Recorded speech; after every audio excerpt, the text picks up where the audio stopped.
Thank you, Billy. We brought 5 guys up here with us. They've been our players of the week past 2 weeks. I'm just going to ask those guys to stand. Tyreek Watts, this is the second time he's been up here. Got player of the week for us. We played down at Aiken. He is a defensive tackle. He had 10 solo tackles, 4 for loss, and a caused fumble. Played outstanding for us. He's been real consistent. Dakota Webb was our other player of the week versus Aiken. I think he had 6 or 7 tackles, a couple for loss, and he graded at about 92%. Those 2 guys are our 2 defensive tackles. They battle their tails off. They are very consistent. They play consistent every week, and I know the effort that we're going to get from them each time the ball is snapped.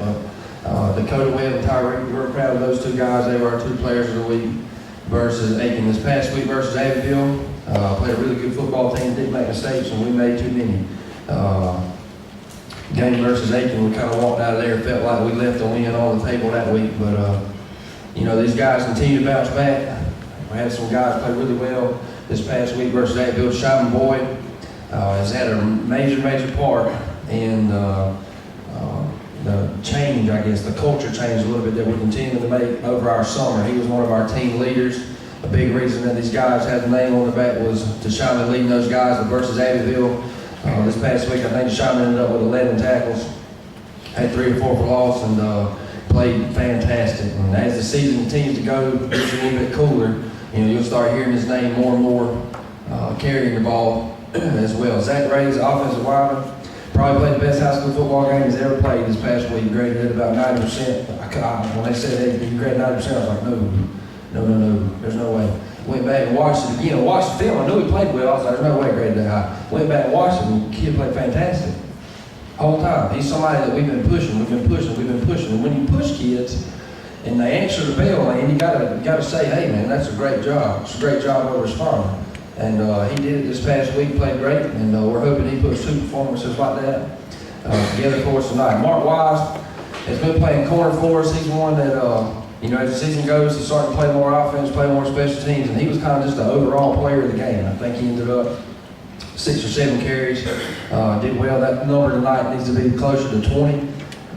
Played fine on defense, had 7 tackles, I think 3 for loss, and he was he's like he was on the middle line this past week. Abbeville come up, they kind of squib kick it, and he had 2 returns that he averaged 30 yards on. 30 yards on a kickoff return, you might not think that's much, but he's catching it on the middle line, returning it across midfield for about 30 yards. I think he had like a 35-yard and 28-yard return. But had a fantastic game. So those 5 guys are our players of the week for our past 2. One story I will share with you. This past week, I think it was Wednesday afternoon, Thursday afternoon, I can't remember when it was. I walked into our library, and one of our kids is sitting there, and he's reading the paper. And I walk up to him. I'm like, what's up, man? He goes, Coach, look. He goes, they know we're almost there. They know how close we are. And the article said 2 teams playing in Chesney heading in different directions, okay? And Chesney's, they're coming off a win, and we're coming off 3 straight losses. But this kid, you know, he sees it. I know what the article's referencing, you know. But this kid says, look, man, they know how close we are. I'm like, they do, buddy. And that's the beautiful thing about high school football. It don't matter. It doesn't matter what anybody thinks. It doesn't matter what a paper says. It doesn't matter what you guys think, you know. Bottom line is, these jokers, they put these uniforms on, they go out and believe they win, that's all that matters. And, you know, we've left some wins out on the table the past couple of weeks. I have all the confidence, we have all the confidence in the world in these guys that continue to answer the bell, and I know where we are headed. And to see that, it makes you smile as a coach, because you know the mindset, coach, we're almost there. We are. And we're going to get there tonight. We appreciate y'all having us, and we'll see y'all back again in 2 weeks.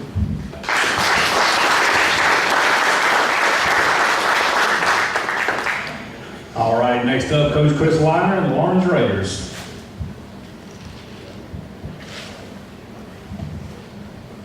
I brought a couple young men with me today. Start out with Bryson Payne, if you stand up. Bryson is our senior punter. Done a great job. He was our special teams player of the week 2 weeks ago against Irmo. Brought him for a lot of time today, or for the main reason today. Last week he punted more times than you can possibly imagine. I think it was like 10. And thought he might still be tired and hungry, so we wanted to make sure we brought him today. But he's done a great job for us. Cool thing about Bryson, he told my wife 2 years ago that he would like to try and play football, and he hadn't played football since middle school. And he comes out, and I'll never forget the first day of spring practice, he literally punched the ball from here to the camera. And I'm like, oh, you know, and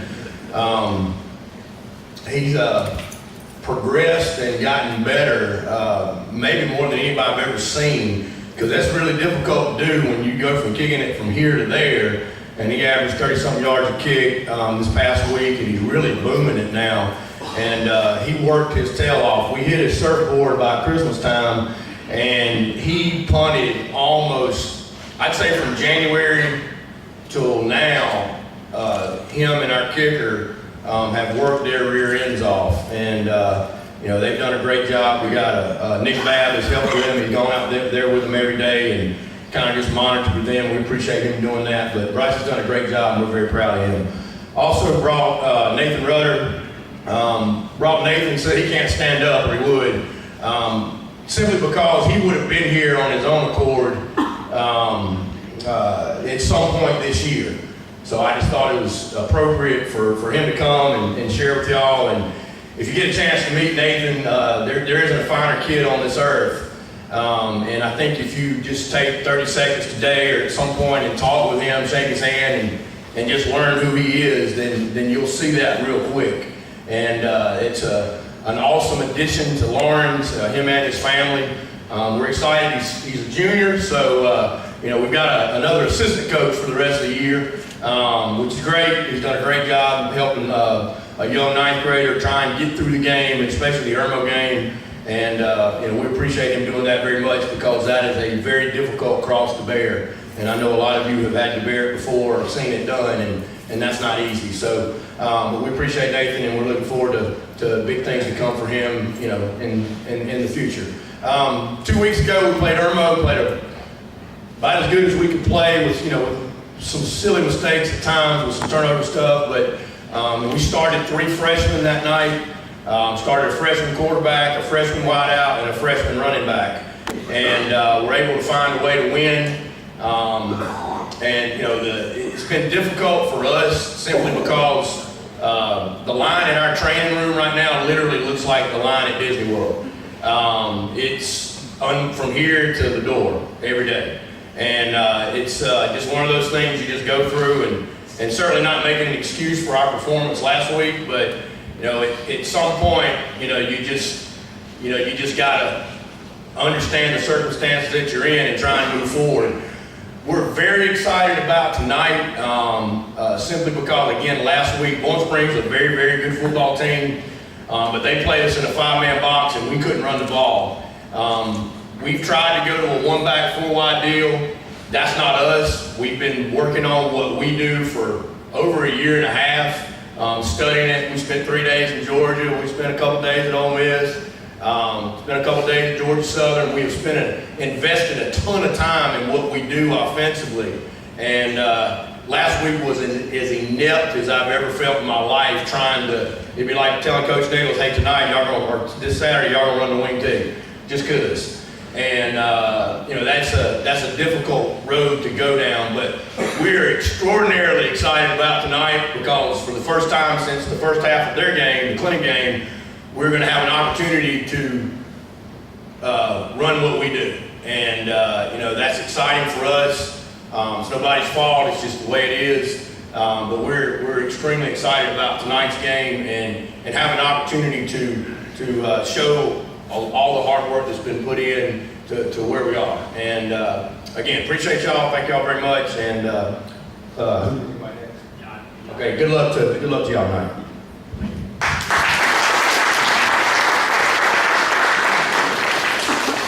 All right, Coach Todd Kirk with Lawrence Academy was not able to be here today because they've got a water main break at the school, so he's working on that. But we got Rod Holmes is going to stand in and talk a little bit about the Crusaders.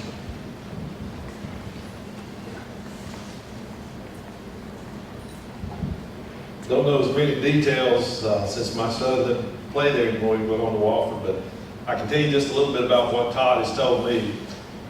They've, of course, they're 0-4, and I asked him today, I said, is there anything bright that I can bring to the discussion? He said, yes, there is.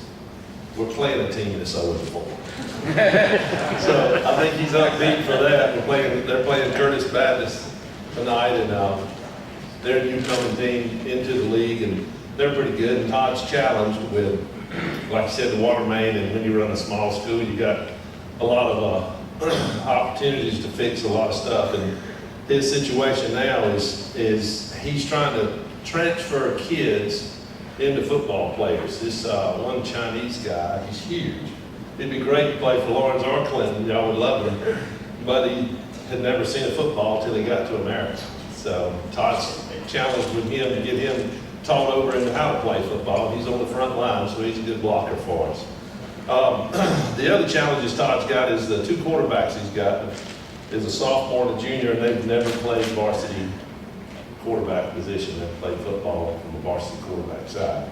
So last week, the only other bright light they had, of course, they lost 60-0 at Cathedral Academy down in Charleston. But he did end up on the first drive, driving all the way down the inside the 20. Never saw the 20 after that, but they got there on the first drive and tried to surprise them and get a score, and that was challenging. So anyway, tonight when you finish your meal and you start the games that you're going to, say a little prayer for that little 0-4 team and see if they can pick it up against the 0-4 team. Thank you.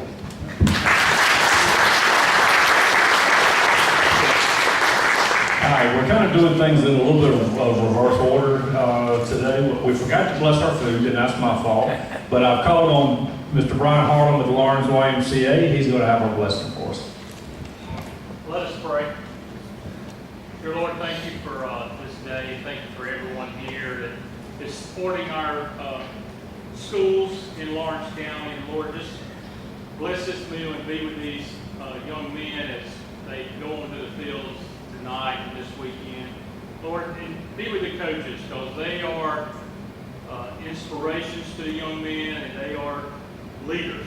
And the young men are watching them. So be with the coaches, Lord, and just bless this food and keep us safe.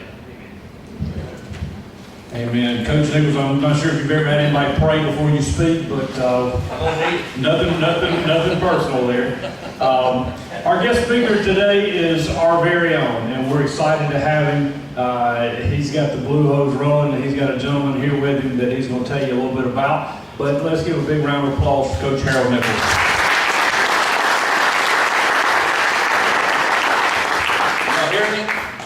All right, good. Well, I'm so glad to be here. Had to get a directions how to get over here because we've been on the road for it seems like forever. First 3 weeks of the season, going up and playing Central Michigan, on the road to Chattanooga. We don't have enough time this afternoon to explain to y'all what happened in those couple of ball games. I can tell you this: we go to Central Michigan. And I think I was able to visit with y'all before we were able to get up there, and told you about that really good quarterback they had at Cooper Rush kid. So we come out of the locker room on our sideline. There's a bunch of NFL scouts there. There's a scout from the Chiefs, and a scout from the Falcons, the Seahawks, a couple others, you know. And I go over there and introduce myself to them. Say, hey guys, how y'all doing? You know, I said, we're doing good. I said, I ain't suppose y'all here to see any of my players, right? I said, no, we're looking at that quarterback over there. So I knew we were in trouble before we got started. I want to thank the Touchdown Club for having me here today. I enjoy so much coming over here and visiting with y'all. This is a great group. We're able to celebrate football, celebrate these young men and their accomplishments on Friday nights. Nothing like Friday Night Lights. I said it before. All the work that you guys put this on each and every week, it's really a neat thing. I stand here on behalf of Dr. Bob Staten, our president. We're in our 137th academic year at Presbyterian College. Got a lot of great things going on over there right now. We've had a record enrollment in our freshman class. The pharmacy school is going great. This is our first home football game this Saturday. We've got Parents Weekend. Of course, we only got 4 home games, so we've got to fit all these things in, these home games. We got Parents Weekend, Scotsman Club Day. We got all kind of things going on Saturday. We have a night game. I think there's some other sports that are playing. I think volleyball's playing tonight. Soccer plays tomorrow at 2. So we've got a lot of things going on. I also stand here on behalf of Brian Reese, our athletic director. Unfortunately, he's unable to be here today. He's got a family wedding that he's down in Charleston right now. And but you heard Coach Johnson talk about Brian Reese last week. There's Coach Johnson. There's not a more well-respected coach in college football than that guy right there. For him to say some of those comments that he did about Brian Reese is remarkable. I've got the best boss in the world. He's got no ego. He's a humble servant. Leadership is who he is. He's an advocate for our student athletes at Presbyterian College. He does a lot. He's not flashy, but he is a worker, and he gets it done. And like I say, I'm so blessed to have him as a person that I work for, and he's a great representative of our athletic department all throughout campus and our conference. Very fortunate to have Brian Reese. I've got a player here with me, Daryl Bridges. Daryl, stand up there, Daryl. Daryl is our starting tailback. I want to make sure he gets plenty of food today because he's going to tote it a whole bunch tomorrow probably. Thank you, Daryl. Daryl was named the Big South Conference Offensive Player of the Week this past week against Campbell. He had 160 yards rushing on 32 carries. Really a good football player. He tells me all the time, he says, Coach, just give me the football. Just give me the football. He's one of those guys, when the game's on the line, he wants the ball. He's that kind of guy. He's a good leader in the locker room, too. He's a guy that coaches can trust, that that your message is getting told to the team. He's an older guy that got a good pulse of the locker room, what's going on in there, and he's a blessing to coach. He is. Good players make good coaches. Always have, always will, and I'm blessed to be able to have Daryl Bridges, be able to share him with you guys here today. I've got a bunch of guys like him over in that locker room over there at PC. So very, very fortunate to be able to coach him. I bring an update on Justin Bethel. Young man's playing for the Arizona Cardinals. Justin unfortunately broke his foot in the spring. Had to have a screw put in, so he was a little slow going. He was on the inactive list, I think, for the first 2 or 3 preseason games. They activated him right before the last preseason game. Not quite 100%. It's a pain tolerance kind of thing right now for him. He's frustrated. I think he played in that first game, but played mostly special teams. Hadn't really played a whole lot of defense yet. But I talked to him last week. He's got good spirits. What a great kid he is. He's another guy that is a treasure to be around, because he's a humble person. The thing that I appreciate the most about Justin, and I share this with people, is that he is very appreciative of the experience that he had being a football player at PC. He's thankful, he's grateful. He's not entitled in his thought process at all. He's probably given us over $300,000, all right, in the first 3 or 4 years of his NFL career. We just opened up a new Justin Bethel hydrotherapy unit back there in the back, and Daryl can tell you, he's shaking his head. He said, "Oh yeah, Coach, I love that." And I've told you all that story about that. But he is if there's one guy in the NFL that I want to represent PC, it'd be Justin Bethel. He's going in his 5th year in the league. He just signed a 3-year, $16.5 million contract. So he's doing good. Just bought his first house out there in Arizona. He ain't talked to some young lady into marrying him yet, but he's working on it, I'm sure. But he's doing great. I want to share a quick story with you, and I'm going to talk to some of these players here. This summer, being a coach, I've got 3 kids. My daughter Cassie, she's a freshman at PC. She's playing softball and having a ball, having a great time, playing for Coach Stubbs over there. Being a coach, sometimes you miss some of your kids' stuff. You're not able to go to games because I'm dealing with these knuckleheads here, and we're traveling and doing things, and I can't be a dad all the time, okay? So I'm not around my kids as much as I want to be. That's just part of being a coach's kid and part of being a coach and being a dad. But Cassie played summer ball for this summer team out of Charleston, and Coach Nick Stansel was her coach. And he'd been doing it for 20 or 30 years. Great culture, great group of girls, and Cassie really had a ball playing on this team. And I was able to go to a couple of tournaments that she played in, but I missed a good number of them. And so Nick, I missed her last one that she had in the summer. And Nick sent me an email, her coach, and said, "Hey coach, sorry I missed you at that last tournament, but I just wanted to tell you how much I enjoyed coaching Cassie on my team, and how much we appreciate you allowing her to be a part of our organization." And he said, "I know, you being a coach, you'll appreciate this. In 20-something years, she is the best teammate I've ever coached in 20-something years of softball." And so being a coach and being a dad, he could not have given me a better compliment. Now, he didn't say, "Boy, she's the best home run hitter I've ever coached in 20 or 30 years. Or she's the best third baseman I've ever coached in 30 years. He said, "Coach, your daughter is the best teammate that I've ever coached in 20 or 30 years." And for me, that was a huge compliment. As a dad, I'm thinking, man, you got it right. You got it right, on that one.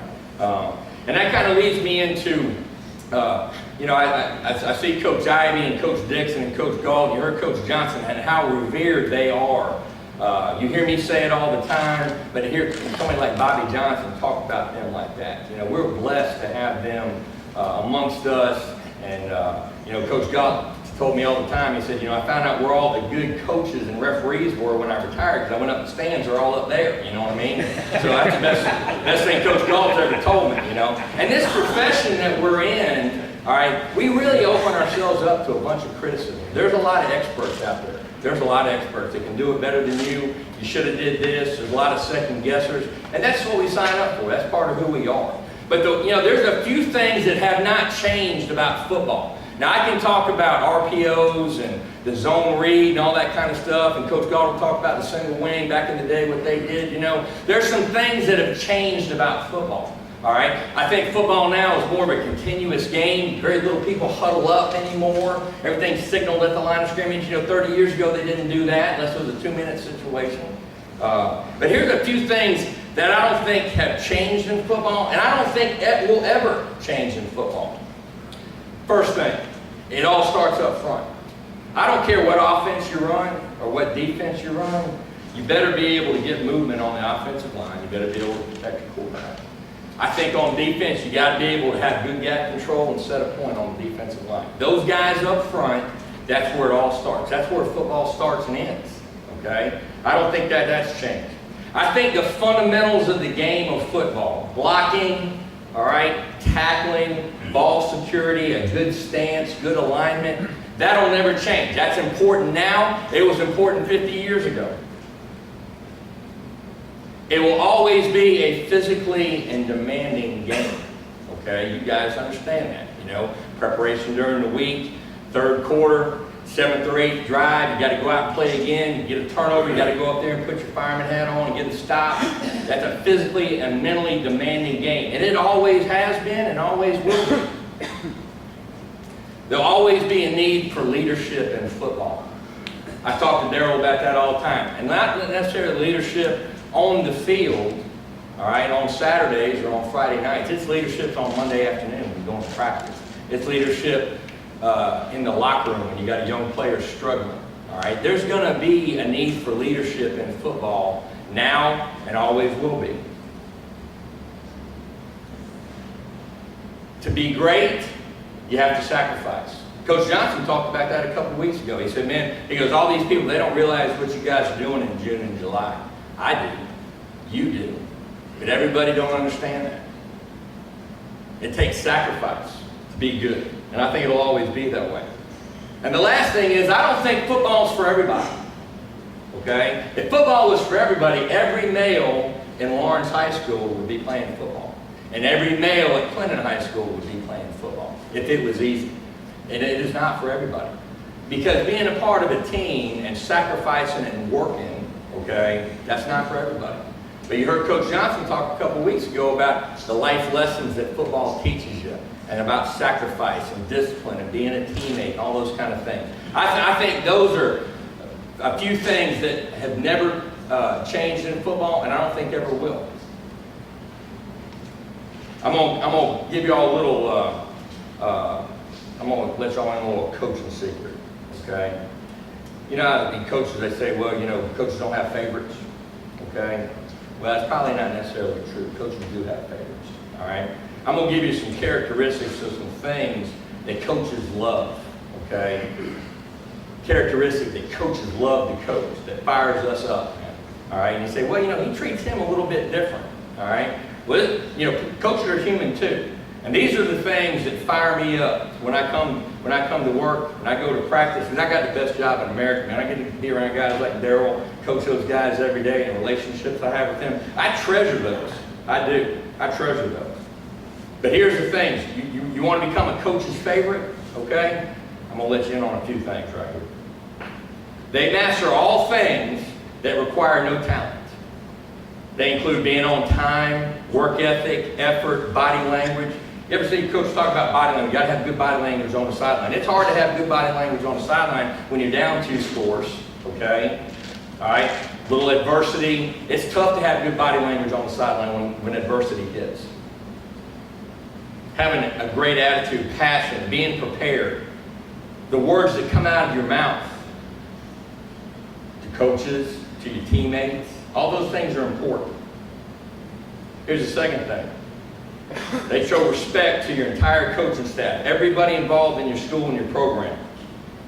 These are the guys that coaches send out to talk to the media for interviews after games, all right, or pregame previews, because they can trust what's going to come out of your mouth.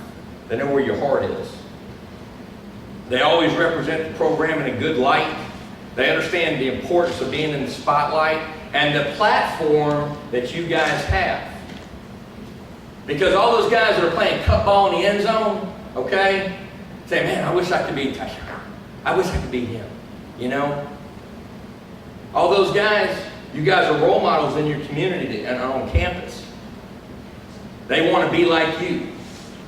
And you understand the platform that you have in your community and on your team. There's another thing. They always do what's in the best interest of the program. That the wants and needs of the individual are on the back burner, but the best interest of the team. This could mean switching positions. But coach, I'm a running back. Well, son, I need you to play guard this week. Being unselfish. Being what's in the best interest of the football team and not the individual. And y'all's generation right now, his generation, that's a tough thing right there. To be selfless, okay? Because it's innate human nature to be selfish. Because that will be the highest chance for success for the team. You got to trust your coach. You got to trust your coach. Always good decision makers. Coach loves good decision makers. Don't have to worry about being a knucklehead in class, okay? What they're doing when they don't have the uniform on. Good examples to the younger players that are with you. Coaches love that. Coaches love that. They never let their emotions get too high or too low, regardless of the adversity that hits. Always poised and composed. That's the one thing. Had an issue with it the other night. Okay? Guy getting poked in the eye and punched. All right? Guy lost his composure out there on the field. You can never let, because whether it's up here and you're beating some team by 3 touchdowns and you're acting a fool out there, or you're down by 3 touchdowns. You can never let your emotions get too high or too low, especially in that kind of arena. That's an adrenaline, testosterone-filled arena down there on that sideline. It is, isn't it? A lot of yelling going on, a lot of sweating, right? All right? A lot of adversity, all those things. But you can never let your emotions get out from underneath you right there. They do the little things when no one is watching. We have a rule at PC, nobody cleans up after us. We go eat somewhere, we go stay at a hotel, you know. We go stay in somebody's locker room, in a guest locker room. We don't leave towels on the floor, we don't leave garbage on the floor. Nobody cleans up after us. All right, nobody cleans up after PC. We're going to clean up after, we're going to leave it better than when we found it. Okay? And that could be encouraging a young player in the locker room like I just talked about. Being a good positive voice in the locker room when the coach is not there. They do the little things when no one's watching. So really it comes down to coaches being able to trust and depend on these guys regardless of the circumstances. Coaches love to coach kids like that, with those characteristics right there. I love to coach kids that are happy. Happy to be at practice. I hate dullers. You know, those guys that, you know, they got body language, they don't respond to you very well. Usually, guys that are happy, you can really tell about 2 or 3 things from them. Number one, they're grateful. They're grateful for the position that they have on the football team, being a part of an organization, something bigger than themselves. They're grateful. Grateful to coaches, grateful to their parents, grateful to their family, grateful to the community that's given money so I can wear this helmet and this shoulder pads. Being grateful. They value people over things. And the things, I mean this, okay? Having a conversation with an actual person, being able to communicate. They value people over things. Usually happy people, successful people, that's what they do. And it is a choice. It's hard to be happy sometimes when things aren't going good. When you got a little adversity, you know, hard. We just went through it. You know, we go on the road to Central Michigan. They beat the tar out of us. It's a close game at halftime. They got away from us in the second half. Didn't play great. Got to turn right back around. Got to go on the road. Go play Chattanooga. They're a top 5 team in the country. Okay? It's hot as Hades. It's about 104 degrees on the turf. Okay? Got some guys hurt. A lot of adversity. And then we got to go back on the road and go play a good Campbell team, all right, who averaged about 600 yards a game offense. It's hard to do that on air, all right. We just got our butts kicked 2 weeks in a row. Now we got to turn the script, go back out on the road, okay. Got to go through a little adversity. That's part of it. I'm going to leave you with 3 things right here, and I'll talk a little bit too long right here. I'm excited about being here with you, and I appreciate this opportunity. Speaking at the Greenwood Touchdown Club Monday night, all right, looking forward to going down there and visiting with those guys down there. They do a great job with that club they got. But I'm going to leave you with just a couple of things here, guys. The most powerful button in the world is the what? The send button. That's the most powerful button in the world. It's more powerful than that button that's up there in the White House. You got to be careful. In this age and time that you guys live, with social media, I talk to my guys about it being responsible with that stuff, all right? That's the most powerful button in the world. And you guys need to make sure, all right, that you tread lightly, all right, and be careful what you're posting, because you are what you put on there. And there ain't no comeback button. It's a send button. There ain't no get it back. Man, they ain't been one of those yet, okay? Most powerful button is the send button. I talked about being a good decision maker and how coaches love those guys and love to coach those guys. You be a good decision maker because you guys are faced with choices every day of your life, all right, that'll affect you and the rest of your life. And surround yourself with good, positive people. Being on a football team is a good start, you know, because you guys are around guys that are similar to you, are goal-oriented people that are love to strive to be successful. Surround yourself with good, positive people because you guys will have to make bad choices at times. In a moment of weakness. But those good, positive, strong people that you surround yourself with, they'll pull you up out of that situation every single time. Those scrubs, guys got no skin in the game, those guys that don't have it invested like you do, they'll pull you down and help you make that poor decision every single time. And that's real talk, and that's the truth. All right? So surround yourself. You are who you hang with. All right? I tell these guys that all the time. But again, we've got an unbelievable opportunity this weekend. It'll be our first home game. Always enjoy night games. The only bad part about it is you got to wait around all day for it to come. But we're excited. We've got a really, really good football team coming in this weekend. They're ranked in the top 15 in Division II football. And they've got a lot of team speed. They're a well-coached football team. I am scared to death because it's going to be a huge challenge for us, them coming into Bailey Stadium. But our guys have had a good week of practice, understand that the value of preparation and the state of mind that they need to be going into this football game. So I'm excited about that. And I think that we're going to be ready to play. And if practice and hard work have anything to do with it, we've done our part. So I can't tell you how much I appreciate you guys having me, coming and being a part and speaking with you guys here today. And I know I've rambled a little bit, but I want to wish you guys luck tonight. Love Friday night football, man. You guys are awesome, and we're able to celebrate that with you guys each and every week. And we're so glad to be a part of this organization. Thank you so much.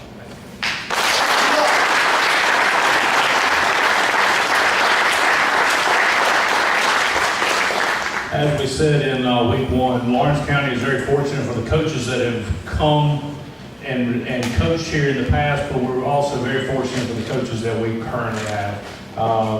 4 class gentlemen, and we should be very, very, very proud. Coach, we appreciate you coming. Darryl, we appreciate you coming. Coach, if you could get Darryl in the weight room a little bit, he's looking a little thin. I would give him the rock all he wants. Trust me. His mama tells him the same thing. All right, we got some door prizes.